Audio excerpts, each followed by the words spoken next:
Welcome to the Anthro Art Podcast, a space of anthropological insight connected to real-life situations. Here we explore topics of social inequality and inclusion, sustainability, and the social self. We aim to bring a more nuanced understanding of our world and its challenges, but also inspiration and ideas on how to solve them together.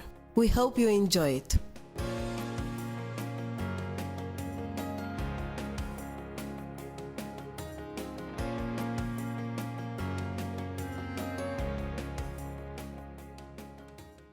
The work of begging among Romanian Cortorari Roma, Notes of an Apprentice. A text written by Cătălina Tesăr, read by Katia Pascariu. When I go begging, I work with my arms, and I strain my nerves, Aunt Tina emphatically declared upon her return from one of her frequent begging trips abroad. I had become accustomed to her constant complaints about her sore body during her stays at home, a direct result of her begging activities abroad. However, this time, her words carried added weight as she recounted a particular story. This narrative revealed contrasting conceptions of begging, those held by Aunt Tina and her community, and those of my liberal-minded acquaintances, as well as the broader modern capitalist society and the modern state. She fondly recalled how she proudly refused the offer of money and a free return ticket to Romania from the Parisian local authorities. This event, occurring at the end of 2008, was just one instance of the series of crackdowns by the French government on the growing migration of Eastern European Roma. These measures included expulsion policies, demolishing their encampments, and repatriating Romanian Roma. Officials justified these actions by claiming that Roma were in France for short stays to exploit the social assistance system. The French state, and presumably much of modern capitalist society, viewed people like Aunt Tina, who begged on the streets of Paris, as idle parasites. This perception stems from the capitalist society's opposition of work to begging, which is disdainfully seen as getting something for nothing. However, Aunt Tina and the Cortorari Roma I know not only avoided social benefit systems, but also rejected the modern punitive state's association between work and the prohibition of idleness and begging. In his book, Poverty, a History, Bronislaw Geremek recounts that beggars were a common sight in the social landscape of medieval Christian civilization. They played a specific role in the moral order of society, serving as intermediaries between this world and the afterlife. In a world impregnated with the Christian belief that wealth and power, and respectively poverty and weakness, were bestowed on people by the grace of God, and that the rich should help the poor, and moreover, the renunciation to worldly possessions pleased God, beggars were bound to pray for the almsgiver.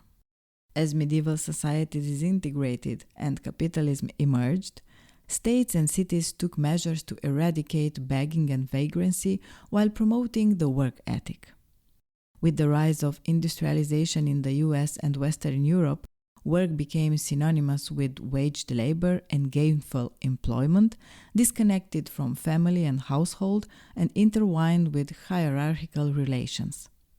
In this context, begging was disdainfully viewed as a form of non-work. On the contrary, Cortorari view begging, manglimos, as a kind of work that requires physical training and attention. It is deeply rooted in kinship relations, and the money earned from this type of work is referred to as love muncime, money gained through work, by the Cortorari. Reflecting on Aunt Tina's story, it is striking how she responded to the charitable offer made by the French state. In her broken French, she declared, "I don't need your money. How could I take money for free as long as my arms are still able for work and my legs for walking? I earn my money through my work." Short excursion into Cortorari's past and present livelihoods. Cortorari are a Romani-speaking population who marry within their own community.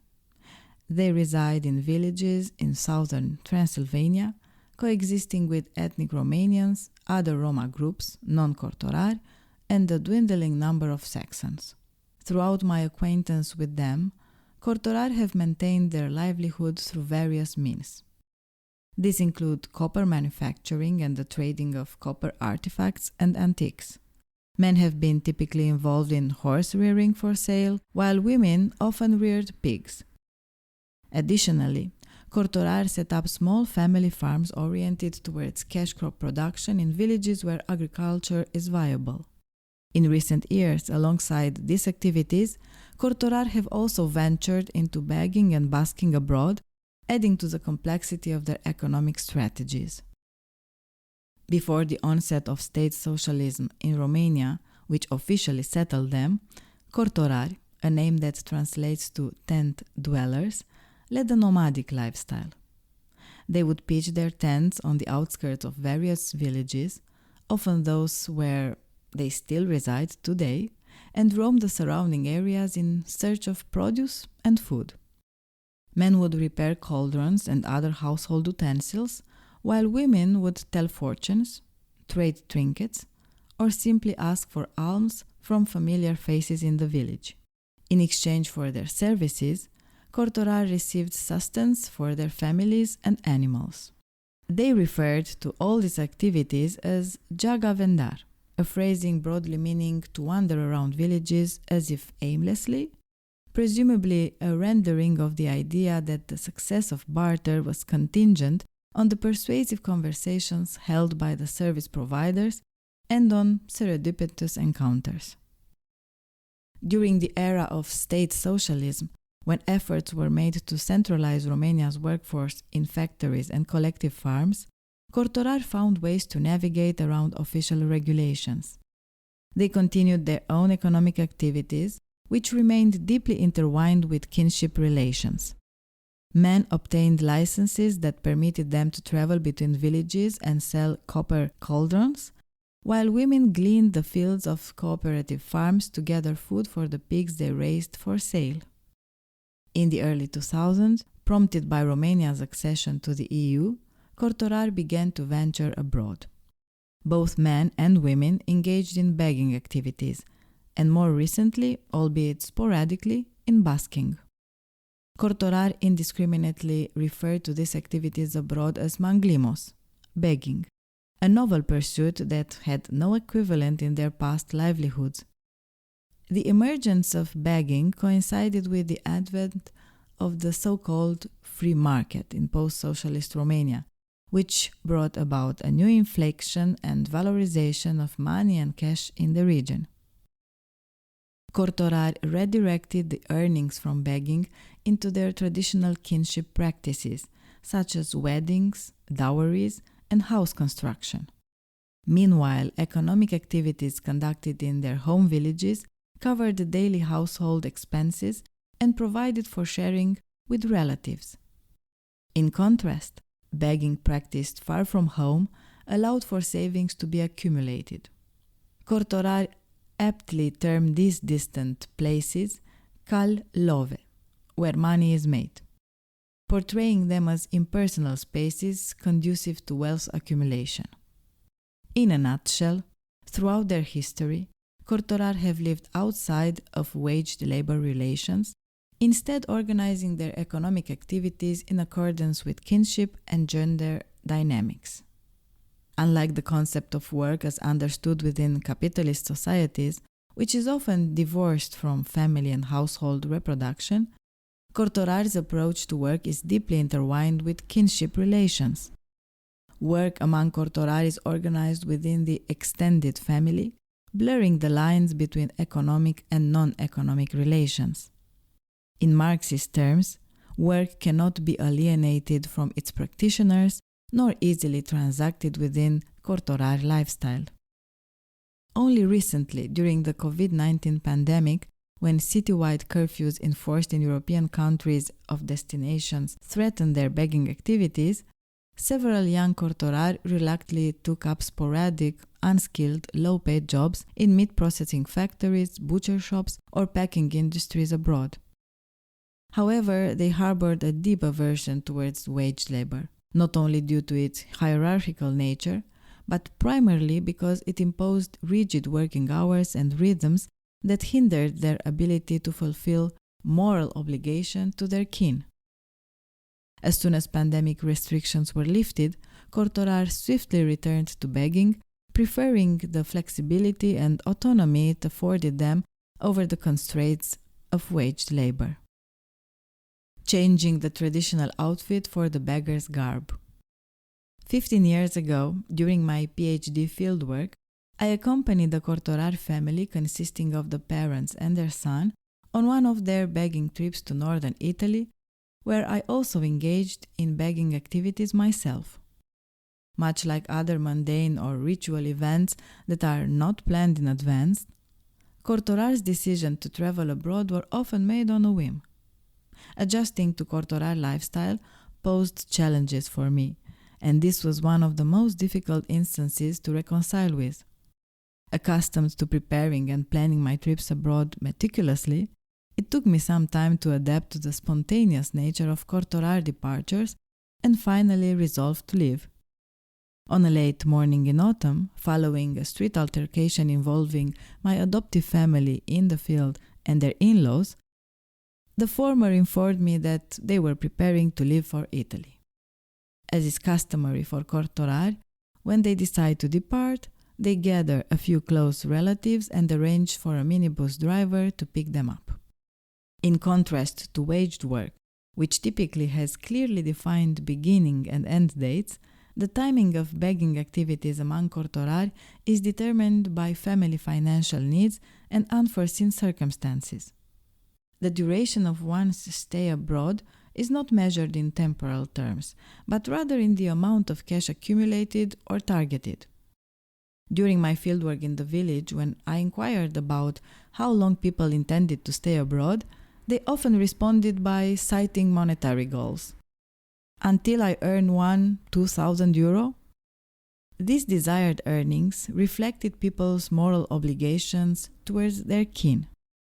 Begging was undertaken in the role of a grandparent striving to save money for their granddaughter's dowry or their grandson's or son's ongoing house construction, which adapted to accommodate new family members and architectural trends. Furthermore, one would hasten their return home if an unplanned wedding commenced, if there was a conflict threatening loved ones back home, or if a relative fell ill. The hasty departure is preceded by a ritual changing of attire. In their home villages in Romania, cortorari stand out with their distinctive clothing, with women donning ankle-length, colorful pleated skirts and floral scarves on their heads, and men sporting black velour hats. This attire serves as a marker of their group identity and also signifies internal differences related to marital status, age, and gender, as well as their embedded moral values. However, when they venture abroad, cortorari discard their customary attire for worn-out, nondescript grey outfits, which they believe align with the generic image of a beggar. Symbolically, this represents a twofold transformation. They temporarily suspend both their Cortorari Roma identity and the moral expectations associated with kinship and gender relations as signified by their clothing at home. In essence, cortorari relinquish their collective morality tied to their household and community and adopt a more individualistic stance as they assume the guise of beggars abroad. In Italy, we maintained a low profile, avoiding detection by both local authorities and other Cortorari Roma. Most cortorari traveled abroad with their immediate families, each having their preferred destination where they were familiar with the area and potential sleeping spots. As a newcomer like myself, one needed to learn the spatial layout of the host town. During the initial nights of our stay, we slept outdoors, often in parks or under bridges. When the rain began, we bedded down on the floors of abandoned houses, sharing the space with other destitute individuals, along with rats and mice. Our sleeping arrangements in Italy were as transient as our presence. We only became visible yet indistinguishable from other beggars of various backgrounds once we took to the streets. The carnal work of begging. A successful day of begging typically begins early in the morning, as territory for begging is negotiated based on the principle of first come, first served. By 5 a.m., before the street sweepers arrived, we had cleared away any evidence of our makeshift beds in the park and made our way to the railway station for morning coffee. Other beggars would join us, arriving one by one and exchanging brief greetings before swiftly shifting the conversation towards plans for the day. It seemed that the railway station served as the hub for dividing and distributing begging territories. In small groups, people would board trains or buses bound for nearby towns and localities where they would beg for the day. Disputes over begging territories were not uncommon, with priority typically given to those with greater experience in the area. Thus, the right to own a begging spot was directly proportional to an individual's familiarity with the area. My first-hand experience with begging in Italy affirmed Aunt Tina's words in the opening vignette. Begging is indeed a skilled trade or craft, honed through rigorous training of the body to adopt specific postures, walks, and gazes that convey humility and destitution, eliciting sympathy from passers-by. The know-how of begging resides within the flesh and the body. It is measured not only by the gains it generates, but also by the physical pain experienced in the muscles and bones. As Cortorari described it, the rewards of begging are directly proportional to the intensity of bodily pain endured during and after the act. The art of begging is deeply rooted in the body, best understood as carnal knowledge or prediscursive knowledge. Begging styles vary greatly from one person to another. Some individuals kneel in front of churches, while others prefer to roam around restaurants and terraces. Some may contort their arms and legs to feign physical disabilities, while others may shake their heads to evoke pity. Each person develops their own unique style of begging based on their individual choices, physical abilities, gender, age, and demeanor. For example, middle-aged men often grow long beards and are commonly seen begging outside supermarkets, while younger men may adopt postures such as bending or limping or push their physical limits to fake disabilities. These diverse approaches to begging reflect the idea expressed by Cortorari back home. The way one begs, nobody can emulate. Each person's style is distinctive and cannot be replicated by others. Rather than being primarily informed by ethnicity or culture, begging is fundamentally rooted in carnal knowledge, which transcends ethic and cultural boundaries. This perspective echoes Loic Van Kant's Body and Soul, an ethnography of the pugilistic culture in a black ghetto in Chicago. Van Kant demonstrates that despite common misconceptions associating boxing with blackness, the process of shaping the bodies of boxers primarily involves the flesh, viscera, and carnal knowledge, overshadowing structural racial differences.